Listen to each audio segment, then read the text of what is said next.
आधुनिकता के दौर में लोगों के खान पान का भी मिजाज बदल गया है।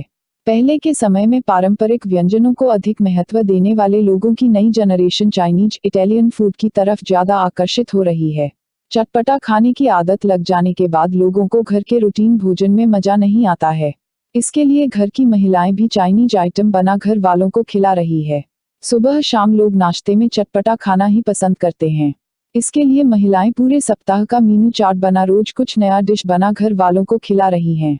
हरिभूमि की तड़का लाइव टीम जब अपने अगले कॉलम के लिए महावीर नगर निवासी विनीता मोटवानी से मिली तो उन्होंने अपनी खास रेसिपी वेज बिरयानी बनाने की विधि टीम के साथ शेयर की। सामग्री 500 ग्राम चावल, 1 चम्मच जीरा, 1 प्याज, 1 आलू, 1 गाजर, 1 शिमला मिर्च, 1 छोटी पत्ता गोभी, नमक स्वादानुसार, 4 चम्मच तेल, 1 टेबल चम्मच गरम मसाला। बनाने की विधि: कुकर में चावल डालकर पानी, नमक, आलू, पत्ता गोभी, मटर, गाजर डालकर पका लें।